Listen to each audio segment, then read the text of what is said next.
Bismillahir Rahmanir Rahim. Viewers, today we begin the 19th topic of this series in which we are revisiting the collection and transmission history of the Quran.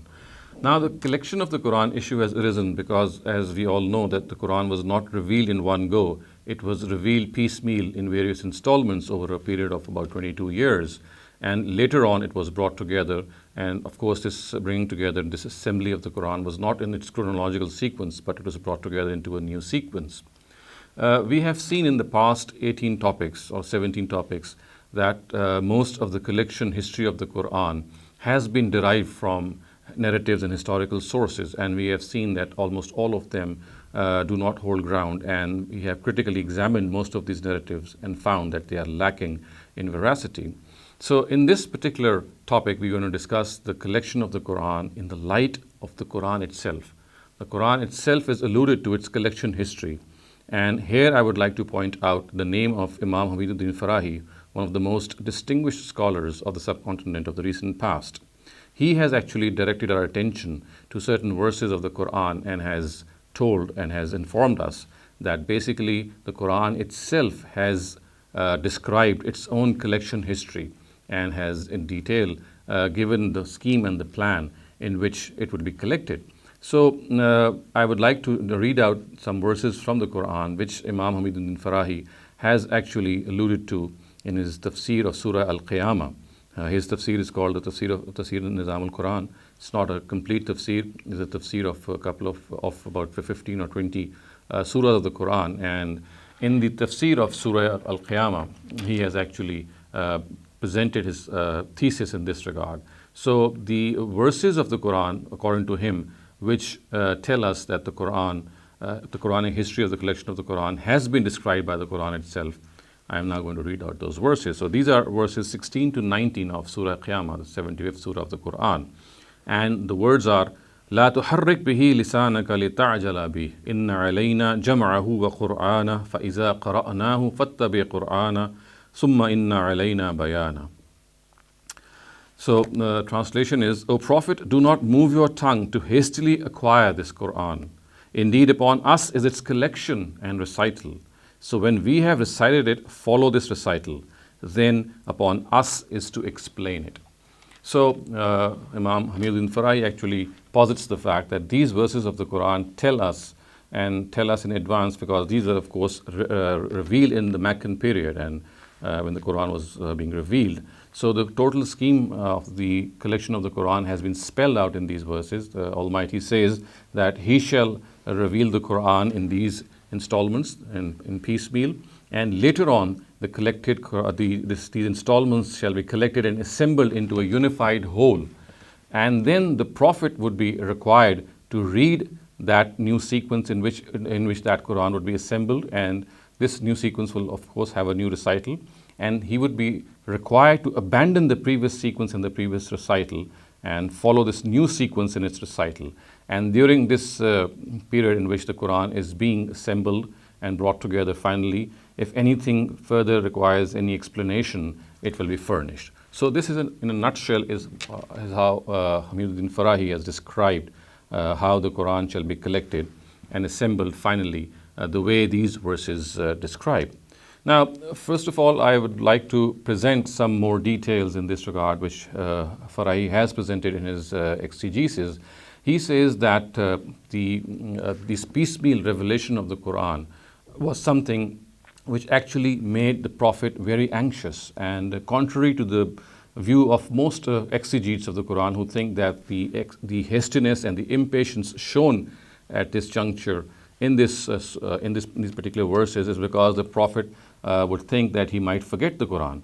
Farahi says that this is a very narrow interpretation of these verses, and we must look at the context and the overall scenario in which the Quran was being revealed and in which various verses have informed us regarding how the scheme of its revelation would be. So Farahi says that primarily this impatience and this hastiness of the Prophet, or when there was a delay in any revelation, it was something which was very natural, because the Quran was the basic source of faith and motivation for the Prophet, and any delay in its revelation would make the Prophet very understandably impatient.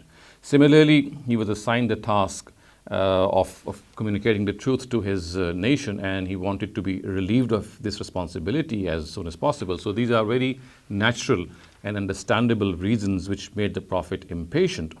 Moreover, he was also very, very concerned about the guidance of his people. He wanted his nation to accept guidance and accept the guidance sent by the Almighty. And he was actually told by the Almighty that he must exercise patience in this regard, because this is not how God's scheme is. It is God who gives guidance, and he is not the person who is going to give them guidance. So therefore we find even a verse in this Qur'an which is actually addressing the Prophet in this very manner. It says, إِنَّكَ لَا تَهْدِي مَنْ أَحْبَبْتَ وَلَكِنَّ اللَّهَ يَهْدِي مَنْ يَشَاءُ وَهُوَ أَعْلَمُ بِالْمُهْتَدِينَ. You cannot guide people whom you desire, O Prophet. It is only God who gives guidance to whom he wishes. Only God knows those worthy of being guided. So, according to Farahi, there are other instances in the Quran which clearly tell us why the Prophet had grown impatient and he was anxious to receive the whole of the Quran. So one of them here has been pointed out, that he wanted his nation and his people to accept the guidance, and this would make him impatient. Another reason which Farahi has pointed out in this regard also is based on the Quran, and this is the fact that the disbelievers would actually raise an objection on the revelation of the Quran, and the objection they would raise is that why is this Quran not sent down in one go? Why is it being revealed in installments, in episodes? So this objection has actually been cited in the Quran in the words, and this is Surah Furqan, verse 32. وَقَالَ الَّذِينَ كَفَرُوا لَوْلَا نُزِّلَ عَلَيْهِ الْقُرْآنُ جُمْلَةً وَاحِدَةً, which means, and the disbelievers said, why is not the Quran revealed to him in one go? So again, we can see that this objection must have stuck in the mind of the Prophet, and he wanted an answer to this objection, that since the Quran is being revealed in episodes, and his opponents are actually raising this objection, what is the reason of this? So this too must have made him anxious and impatient. The other thing Farahi has pointed out in his exegesis of this surah is that it must be understood that this situation and this state of impatience of the Prophet was not something which had arisen at the time of revelation of these verses of Surah Qiyamah, in which he has been told to exercise patience. This was his general situation. This was his general state of mind, because he was faced with this situation in his general life pattern.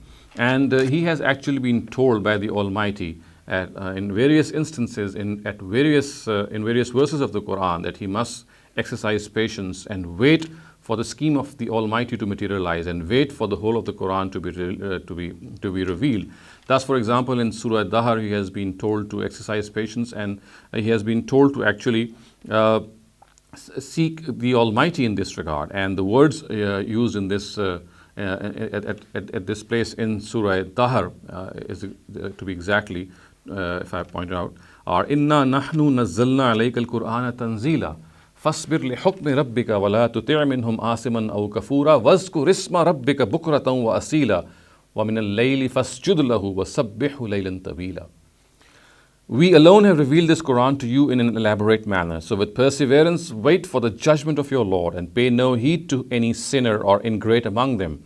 And remember the name of your Lord from dawn to dusk, and prostrate yourselves before him in the night, and glorify him till late at night.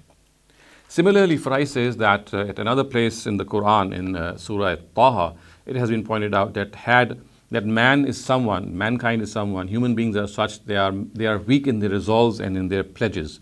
So had the Sharia or the Quran been revealed to them in one go, it would have adversely affected them. It would not have been the right manner to receive the Quran, because they need time, and they need instruction, and they need training, and this comes with reprieve and respite in between revelations. So he says that at another place which actually tells the Prophet to exercise patience and wait until the Quran has been completely revealed. The words are from Surah Taha, as I said, وَلَا تَعْجِلْ بِالْقُرْآنِ مِنْ قَبْلِ أَنْ يُقْضَى إِلَيْكَ وَحْيُهُ وَقُلْ رَبِّ زِدْنِي عِلْمًا وَلَقَدْ أَهِدْنَا إِلَىٰ آدَمَ مِنْ قَبْلِ فَنَسِيَ وَلَمْ نَجِدْ لَهُ عَزْمًا. Which means And be not in haste in acquiring the Qur'an before its revelation is completed to you.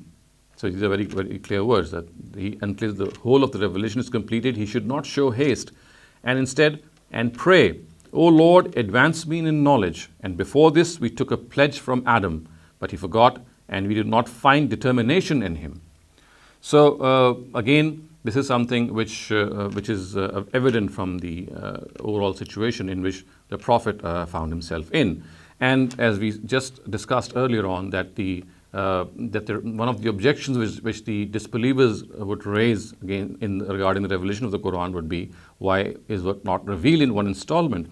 So this has also been answered at another place, and Farahi has pointed this out, and he says that the fact that had the Quran been revealed in one go, it would not have been appropriate even for the Prophet himself, because he needs assurance and he needs that this be done in a very gradual way.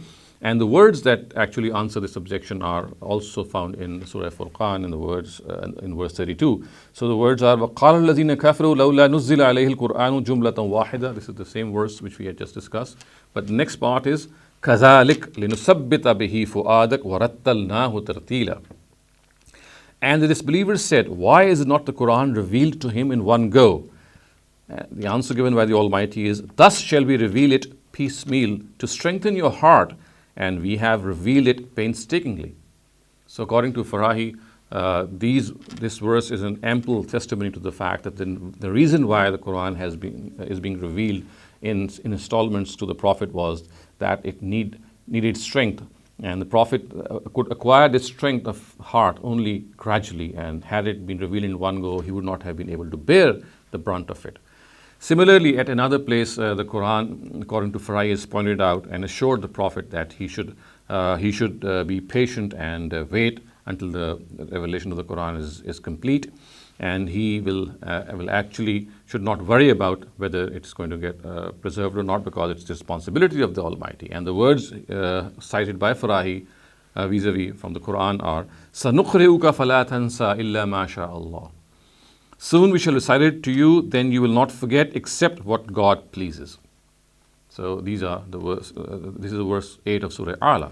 So summing up, Farahi has actually said that becoming impatient and becoming anxious at the revelation of the Quran had become a permanent feature of the Prophet's life, and he would actually feel very anxious and worried regarding the completion of this revelation. And as we've just seen, he was assured by the Almighty at various instances that it is essential for the instruction of the people that he is leading and for himself that this be done gradually. In the case of Surah Qiyamah verses, which Farahi has pointed out in the very beginning, which I've just discussed, he says that this assurance actually took the form of the Almighty delineating the whole scheme of the revelation of the Quran. When the Prophet actually was feeling impatience and he was anxious at the time of the revelation of the Surah Qiyamah verses as well, at that time the Almighty actually assured him by not only assuring him the manner in which he had done so earlier, but by actually delineating and explaining to the Prophet the whole scheme of the revelation of the Quran, so that this could bring peace to his mind. And as we have seen, the verses of Surah Qiyamah clearly communicate to the Prophet that he should not be impatient and hasty until the Quran has been revealed. The Almighty has said, "Inna alayna jam'ahu wa Qur'ana." It is our responsibility to have the Quran collected and recited. فَإِذَا قَرَأْنَاهُ فَاتَّبِعْ قُرْآنَ. So when we have recited it, you have to follow this new recital, this new sequence. You should not be worried if the Quran is being revealed in installments. It shall be revealed the way it is being revealed in piecemeal. The Almighty will bring it together when the completion has taken place of the first chronological revelation, and then he will recite it afresh in a new sequence, and the Prophet is then bound to follow this new sequence with its new recital and abandon the previous one. And فَإِذَا قَرَأْنَاهُ فَاتَّبِعْ قُرْآنَ ثُمَّ إِنَّ عَلَيْنَا بَيَانًا. The next verse is that if there is anything that requires any explanation at that time, the Almighty will furnish it. And then the verses go on and say that if his people are not accepting faith, faith, that it is not because the Quran is being revealed piecemeal, but because كَلَّا بَلْ تُحِبُّونَ الْعَاجِلَ وَتَذَرُونَ الْآخِرَةَ, because they are the ones who are actually who have left the hereafter, and they are more engaged and involved in the love of this world. So the reason that they are not accepting faith is not because the Quran is being revealed piecemeal. It is because they have become slaves to their own desires and they have forsaken the hereafter. So Farahi says that this is the broad meaning of the verse, and it must be understood in its context. It is not that it is severed from its context the way some of the scholars view it. It is deeply related to the context of Surah Qiyamah itself, and also in the whole background of the Quran. So Farahi says that if all the implications and indications found in these verses are unfolded, and then they would imply, this is what he has written in his tafsir of Surah Qiyamah, لما تجتهد هكذا في تلقى الوحي أما حفظه وجمعه فعلينا وأما هداية قومك فهم منهمكون في محبة العاجلة فكثير القول وقليله سواء عليهم. Farahi says, why are you burdening, O Prophet? He is actually unfolding the implications of the Surah Qiyamah verses, and while unfolding them he has written these words. So, why are you burdening yourself, O Prophet, with such hard work in acquiring the revelation? The responsibility of preserving the Quran and its collection rests with us. As far as the guidance of your people is concerned, your people are engrossed in the love of the world. Whether you recite a small or a large quantity of revelation to them, it will make no difference to them. So this is how he thinks that these verses are arranged, and the message that they convey. Also, viewers, he has drawn certain conclusions from these verses in his exegesis of Surah Qiyamah, which I am now going to read out. According to Farahi, he says that these verses, if these implications which I have just read out before you, if they are understood, then there are certain other conclusions as well which can be drawn, and which he has in fact drawn. And he has stated them in his tafsir of Surah Al-Qiyamah. And he says, Al-Awwal, أن القرآن يجمع في عهد النبي ويقرأ عليه بنسك واحد فإنه لو أنجز هذا الوعد بعد عهد النبي لم يأمره باتباعه. الثاني أن النبي مأمور بالقراءة حسب هذه القراءة الثانية التي تكون بعد الجمع، وليس للنبي أن يلقى عليه شيء من الوحي ولا يبلغه الأمة عقلا، ولا أمره الله تعالى في قوله ولما أمره الله تعالى في قوله يا أيها الرسول بلغ ما أنزل إليك من ربك وإن لم تفعل فما بلغت رسالته أمرا عاما، فلا بد أن علم النبي الأمة قراءته الأخيرة التي عليه القرآن في اللوح المحفوظ، فإن الأرض الأخيرة لا بد أن تكون مطابقة بالأصل. والثالث أن بعد هذا الجمع والترتيب بين ما شاء الله بيانه من التعميم والتخصيص والتكميل والتخفيف. So these are the conclusions that he has drawn from these Surah Qiyamah verses. I'm just going to translate what he has written here. First, the Quran was collected and arranged in the lifetime of the Prophet and recited out to him in a specific sequence. If this promise was to be fulfilled after his death, he would not have been asked to follow this new recital referred to by the words, so when we have recited it out, follow this. إِذَا قَرَأْنَاهُ فَاتَّبِعْ قُرْآنَهُ. These are the Arabic words. He says that they would not have been there had this not been the case. This is the first conclusion that he's drawn. Second, the Prophet was directed to read according to this second recital that took place after this arrangement of the Quran in its final sequence. It is against sense and reason that he be divinely revealed something and then he not communicate it to the Ummah. And also when the following words of the Quran, which of course is a Quranic verse, بَلِّغْ مَا أُنزِلَ إِلَيْكَ مِنْ رَبِّكَ فَإِن لَمْ تَفْعَلْ فَمَا بَلَّغْتَ رِسَالَتَهُ. O Prophet, communicate what has been revealed to you. If you do not do so, you would not have discharged your duty as a prophet. These are verses, this is verse 67 of Surah Ma'idah. So he says that this verse, and when the following words of the Quran, which of course the translation that I read out, they constitute a general directive. It is certain that the Prophet must have communicated the final recital of the Quran in the way it was found in the guarded tablet or the Lawh Mahfuz. This is because the final recital had to match the original recital found in the tablet. So this is the second conclusion that he has drawn, that it was a must that the Prophet, as per the responsibility assigned to him, would have communicated this new arrangement with its new recital to his followers. The third conclusion that he has drawn. Third, after this collection and arrangement, the Almighty explained whatever He intended to from among specifying a general directive or vice versa, a tamim wa takhsis, furnishing supplementary directives like a takmil, and reducing the extent of application of some directives, which is a takhfif. So these are various terms of tafsir which he has actually used by telling us that this is how, in the final step, if any explanation, any takhfif, any ta'meem, any takhsis was needed or takmil was needed, it was provided and furnished by the Almighty. Now, this is how, up till now, we have seen how Farahi has actually interpreted these verses of Surah Qiyamah and also gone on to draw certain conclusions. We shall, of course, later on also discuss how other exegetes have interpreted these verses of Surah Qiyamah. But again, that is left for a later episode. Presently, we need to discuss and understand how Farahi has come to this conclusion. Viewers, he has also gone on to then provide us with certain historical details, although he has not actually furnished exact historical details. He has just alluded to these details, which tell us that the scheme which has been delineated here in these verses of Surah Qiyamah was followed, the way it was followed, and how it actually came into practice and can be seen in the pages of history.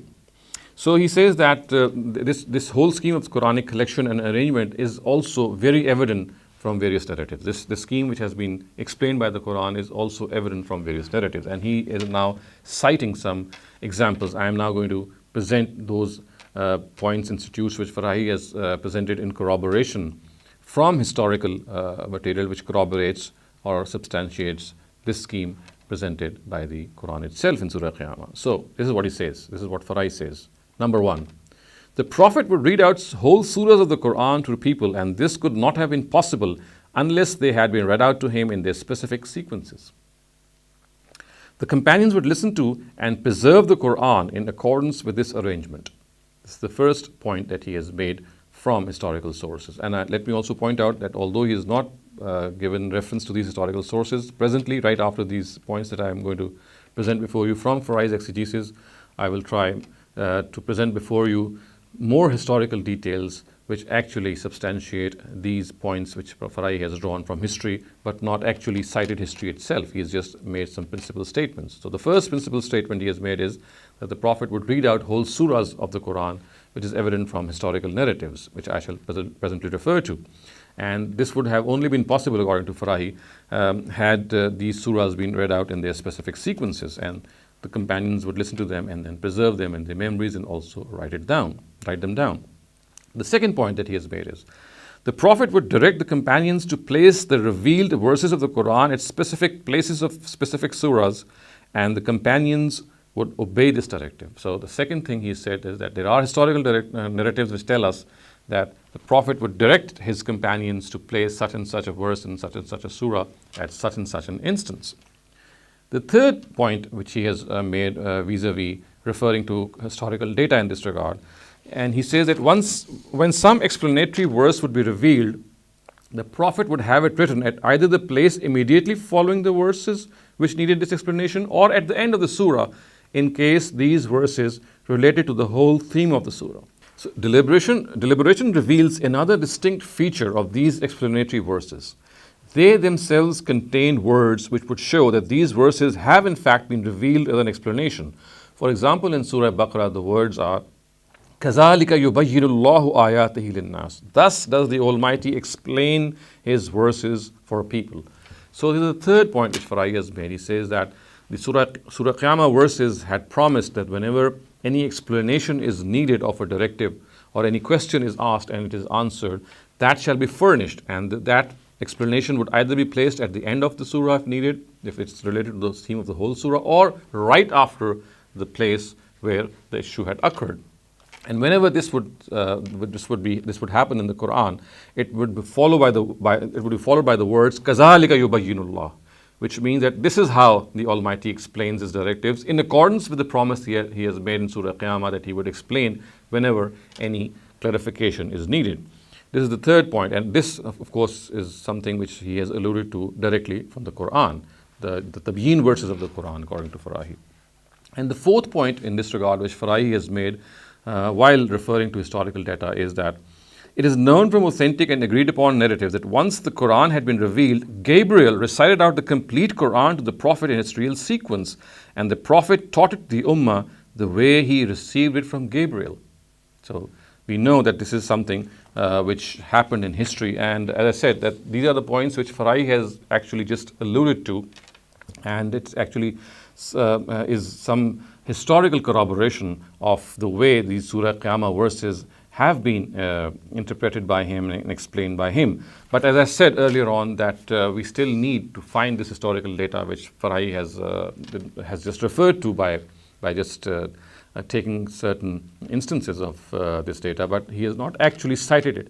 So now what I'm going to do is, for the benefit of our viewers, I'm going to cite out specific data for all these 4 points which Farahi has drawn and presented, at how history and in one of the places, the Tabeen case, the Quran itself has actually has gone about fulfilling and explaining what it had said in the Surah Qiyamah verses.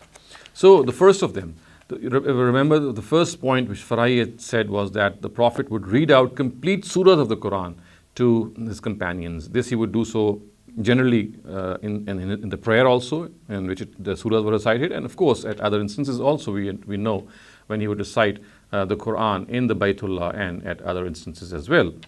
So here are just a few examples of how the first point of Farahi can be seen reflected in our historical sources and our historical narratives.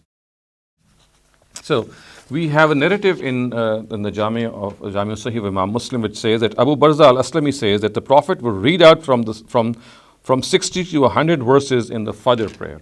So this is how he would read so many verses in the Fajr prayer. Then we have a narrative also from Imam Muslim's Al-Jami Sahih, which says that Abdullah ibn Saib said that once when the Prophet led them in the Fajr prayer in Mecca, he began reading Surah Mu'minun until he reached the portion where the episode of Moses and Aaron is mentioned. Similarly, at another place in Imam Muslim's Al-Jami Sahih, it is mentioned that Javed ibn Samura says that the Prophet would read Surah Qaf in the Fajr prayers. Another example, again from Imam Muslim's Sahih, is that Abu Huraira narrates that the Prophet would read Surah Sajda and Surah Dahar in the Fajr prayer offered on Fridays. Then another example, again this time from Tabarani's Mujam al-Kabir. Jabir says that he heard the Prophet read Surah Qaf and Surah Yasin in the Fajr prayer. Still another example is that Amr ibn Hurais reports that he heard the Prophet read Surah Takwir in the Fajr prayer. Again from Imam Muslim's Al-Jami Sahih. Then we have a narrative from Al-Mustadrak of Imam Al-Hakim.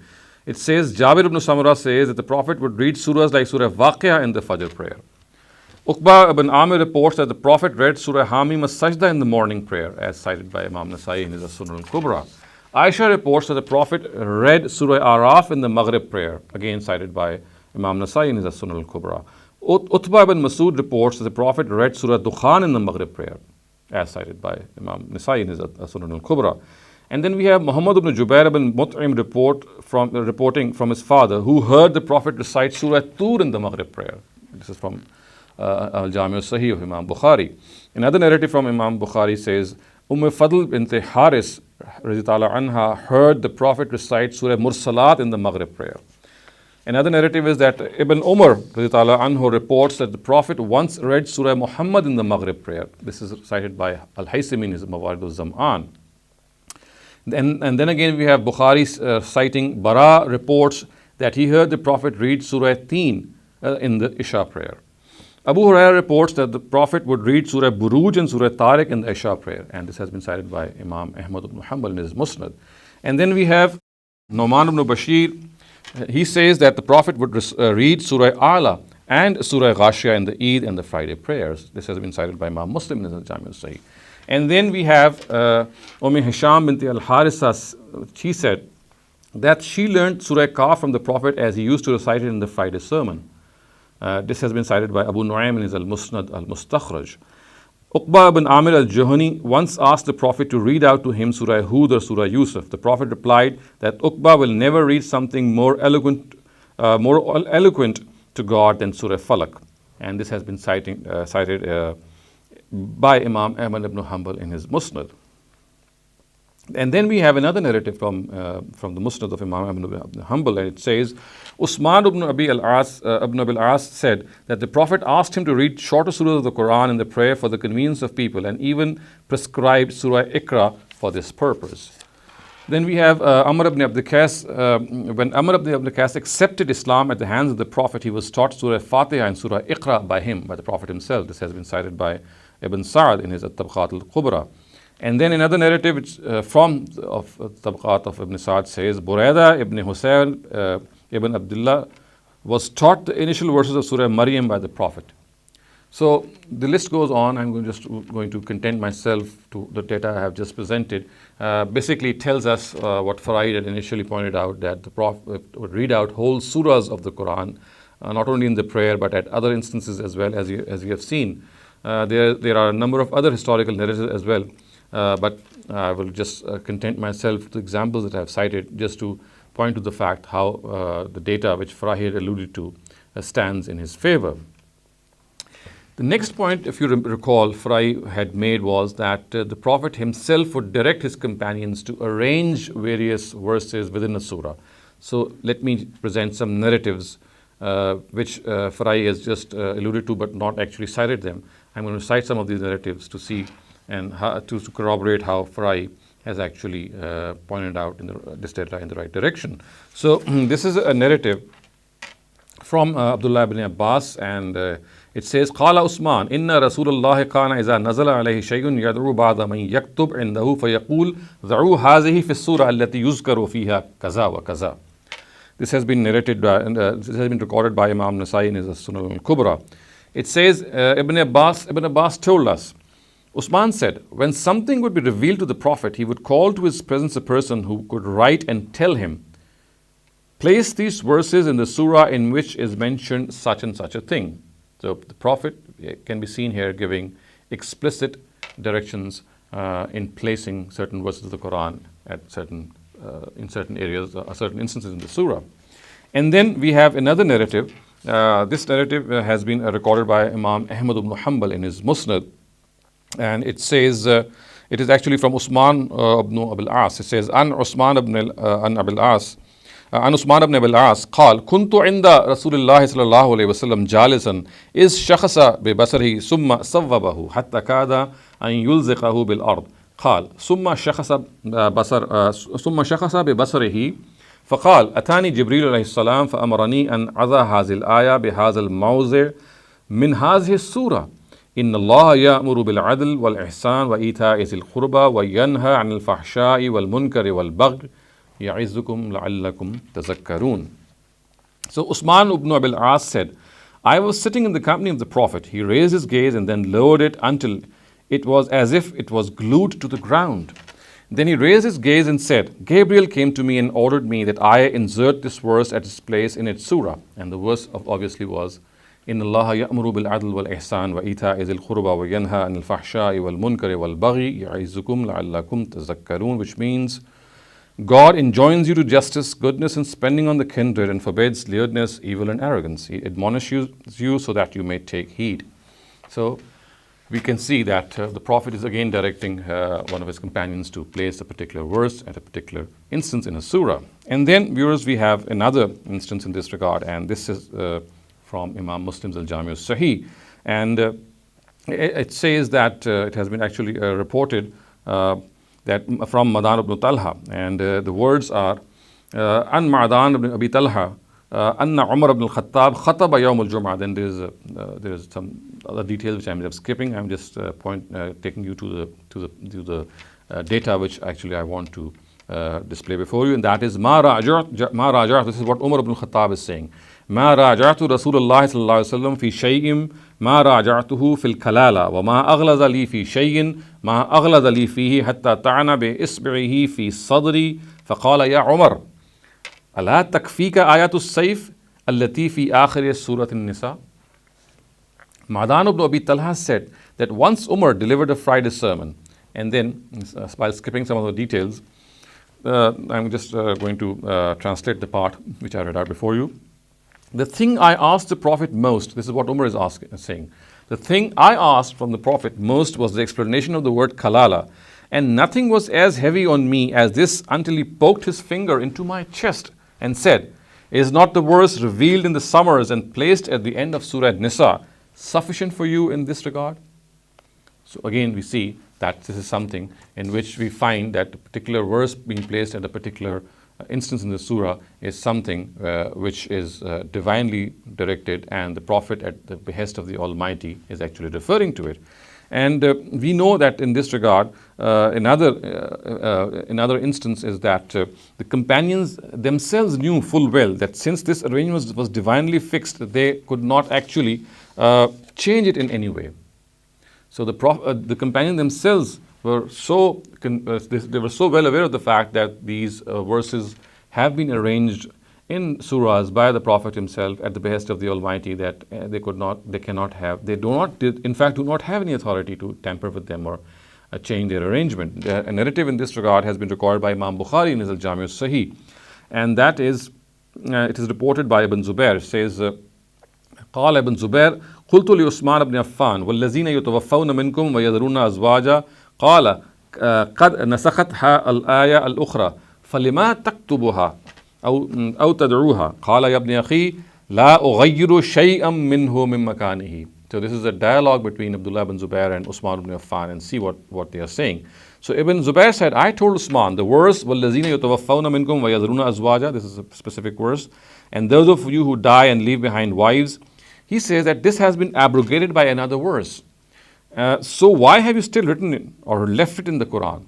So Abdullah ibn Zubair telling Usman that since this has been abrogated, so why is it found in the Qur'an? Because he thinks that it has been abrogated by another verse. And look what Usman replies. He says, "O nephew, I cannot change anything from its place in the Qur'an. La ughayyiru shay'an minhu min makanihi." I cannot change any verse from its place in the Qur'an, which clearly tells us that again, these verses, the way they have been placed, they have been placed there at the behest of the Prophet himself on divine bidding. So this is some of the data I have presented in corroboration of Farahi's second point, which according to him, the second point was that the Prophet would actually have particular verses placed at particular instances in certain surahs, which tell us that he was doing this at divine bidding, and hence this task was not left to anyone later on. Now the third point, if you remember, that Farahi had made was regarding the Tabyin verses, and these Tabyin verses are found at various instances in the Qur'an. You can look them up, but just to give a very brief example, two examples in fact. One of these examples is the Kalala verse itself, which we have just seen.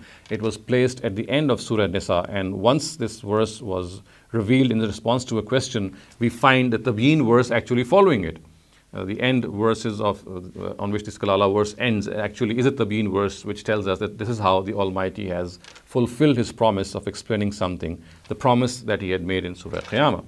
And then we have an example in which the Quran actually has answered a certain question or given a certain relief in a certain manner, and then explained that it has done so in accordance with the promise that the Almighty had made in the Surah Qiyamah verses. And the issue at hand is that in Surah Nur we find that the Almighty had asked people to enter the private lodgings and houses of people by taking permission from those people. This has been mentioned in verses 27 and 28 of Surah Nur, which says, "La tadkhulu buyutan ghayra buyutikum hatta tasta'nisu wa tusallimu ala ahliha." Believers, enter not the houses other than your own until you have introduced yourselves and wished peace to them. However, later it was clarified that slave men and women and immature children, they are not required to seek permission each time they enter these lodgings or houses, because of course this would have become very burdensome for them, because they were living right in those quarters in that area. And they were told that they would require permission in just 3 specific times: before the Fajr prayer, after the Isha prayer, and after the Zuhr prayer during the afternoon nap. So this is how the Almighty later on provided takhfif, relief. And when this relief was provided, you can see these verses actually, which follow these verses later on. The original verse of which I just cited regarding entering the houses after seeking permission.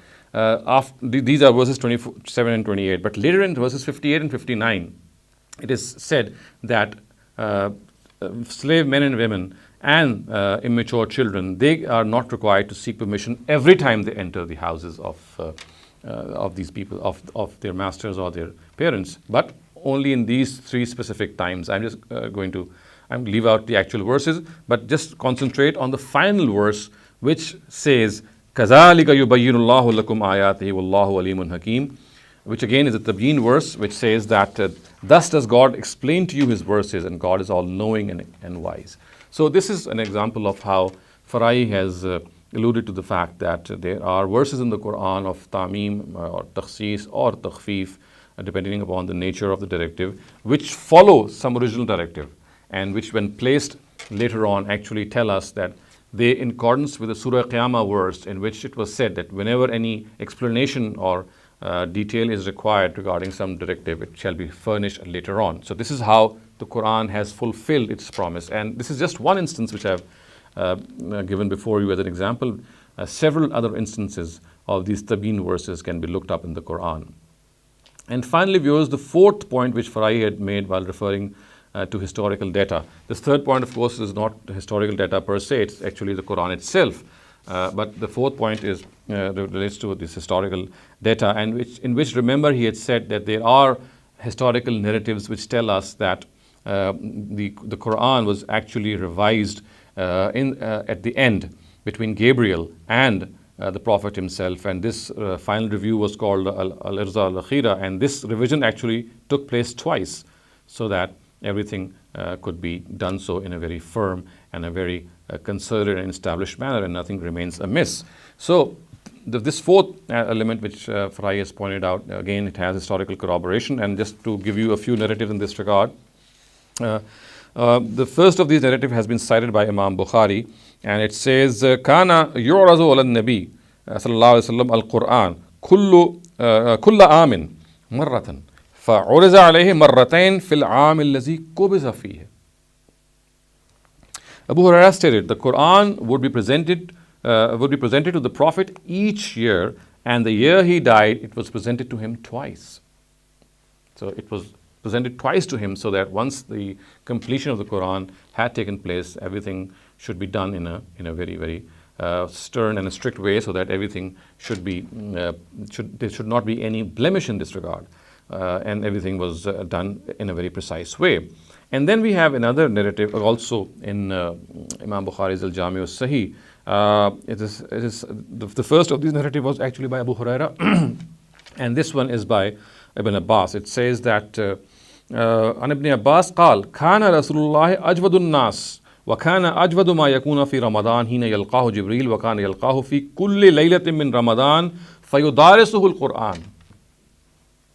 Ibn Abbas stated, the Messenger of God was the most generous of people, and it was Ramadan that he was the most generous. When he would meet Gabriel, he would meet him every night during Ramadan and would present and discuss the Qur'an with him. So in normal Ramadans, he would meet every night. Gabriel would meet the Prophet every night, and the two would discuss the Qur'an, which would be revealed during that single year, during that past year. But as we have seen from the previous narrative, when the Qur'an was completed, we find that it was actually reviewed twice in the Ramadan, or the last Ramadan of the Prophet before he passed away, after which he passed away actually. So in that particular Ramadan, it was reviewed twice, so that precision takes place and nothing falls and there is nothing amiss. So this is some historical data, viewers, which I presented in corroboration of what Farahi himself has had alluded to earlier on. We will continue our discussion in the next episode by seeing that how our exegetes have generally interpreted these verses quite differently from the interpretation of Imam Farahi. And then we will also critically review not only Imam Farahi's interpretation, but also the interpretation of our exegetes, and see how these verses of Surah Qiyamah unveil to us in precision the scheme of the collection of the Qur'an. Until then, أقول قولي هذا واستغفر الله لي ولكم ولسائر المسلمين والمسلمات.